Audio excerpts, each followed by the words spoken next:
இந்த video recent டைம்ஸில் எல்லாருமே இன்ஸ்டாகிராமில் பார்த்துருப்பீங்க. ஃபுல் ட்ரெண்டிங்காக போயிட்டு இருந்துச்சு. கீழே பார்த்தீங்கன்னா கமெண்ட்டில் வந்துட்டு அவள் அழகாக இருக்கடா நீ இருக்கியா அப்படின்னு சொல்லிட்டுலாம் போட்டிருந்தாங்க. இது வந்து பல லட்சம் ஃபாலோவர்ஸ் வந்து ஜஸ்ட் அந்த ஒரு வீடியோலேயே போயிடுச்சு. நம்ம சும்மா டைம் பாஸுக்கு ஸ்க்ரோல் பண்ணுறோம், நல்லா இருக்குது, அட்மாஸ்பியர் நல்லா இருக்குது, அவங்க எக்ஸ்பிரஷன்ஸ் நல்லா இருக்குது, சூப்பர் அப்படின்ட்டு ஒரு 2 நிமிஷம் பார்க்குறோம், ஸ்க்ரோல் பண்ணுறது வேறு. பட் ஃபாலோ ஒருத்தர் எதுக்கு பண்ணுவோம்னா ஒரு லாங் டேர்மாக ஒருத்தர் நம்ம ஃபாலோ பண்ணணும், அவங்க பண்ணுறதுல தெரிஞ்சுக்கணுன்ட்டு. இப்போ அவங்க வந்து என்ன பண்ணுறாங்க, டான்ஸ் ஆடி வீடியோ போடுறாங்க, ஓகேவா? ஸோ இதை வந்து லாங் டைமாக பார்க்குறதுக்கு நம்ம ஃபாலோ பண்ணுறோம். எத்தனையோ சோஷியல் கண்டென்ட் கிரியேட்டர்ஸ் என்ன மாதிரி, பட் என்னை விட இதே கண்டென்ட்டை பயங்கரமாக பேசுகிற எவ்வளோ இன்னும் எஃபோர்ட்ஸ் போகிற நிறைய கண்டென்ட் கிரியேட்டர்ஸ் இருக்காங்க. அவங்க நம்ம ஃபாலோ பண்ணுறதில்ல. நிறைய யூஸ்ஃபுல் ஃபேக்ட் சொல்கிறவங்கள ஃபாலோ பண்ணுறதில்ல. சோஷியல் ப்ராப்ளம்ஸ் எடுத்து பேசுகிறவங்கள ஃபாலோ பண்ணுறதில்ல. இது வந்து எதை ரிஃப்ளெக்ட் பண்ணுது அப்படின்னா, நம்ம வந்து எதை ஃபாலோ பண்ண விரும்புகிறோம், எது நினைக்கிறோம் அப்படின்றது தான் ரிஃப்ளெக்ட் பண்ணுது. நம்ம நினைக்கிற ஒரு விஷயத்தை தான் செய்வோம், ஃபாலோ பண்ணுவோம்.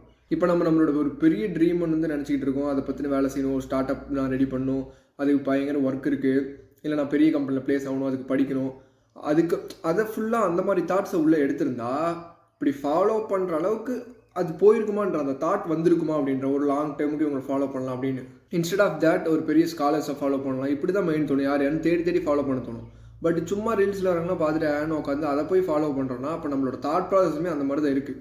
We are becoming weak and weak, so weak means நம்ம தான் எங்கர் ஜென்ரேஷன். நாம் வீக் ஆகிறோன்னா நம்மளோட அடுத்த ஜென்ரேஷன் வீக் ஆகும், நம்மளுடைய சொசைட்டி வீக் ஆகும், டோட்டலாக வாஷ் அவுட் தான். Because we are the younger generation, we have to take up the position of our elders. அந்த இடத்துலேருந்து அடுத்த சொசைட்டியை லீட் பண்ண வேண்டியது நாம் தான். நம்மளுடைய தாட் ப்ராசஸ் வந்து இவ்வளோ வீக்காக இருந்துச்சுன்னா the society will be week. Future ஜென்ரேஷனுக்கு நம்மளால் எந்த இன்சைட்ஸும் கொண்டு போய் சேர்க்க முடியாது. அதனால் தாட் ப்ராசஸை மாற்றுங்க. நீங்கள் உங்களுடைய வேலையை கான்சன்ட்ரேட் பண்ணி அதில் இன்சைட்ஸ் வாங்கிட்டு அதில் என்ன பண்ணலாம் அப்படின்ட்டு நம்மளுடைய தாட் ப்ராசஸை மாற்றி, திங்கிங்ஸ் எல்லாம் மாற்றி யூஸ்ஃபுல்லாக டைமாக கன்சியூம் பண்ணுங்கள். So thank you. சப்ஸ்கிரைப் பண்ணிக்கோங்க. இந்த மாதிரி நிறைய விஷயங்களை டிஸ்கஸ் பண்ணலாம். தேங்க்யூ.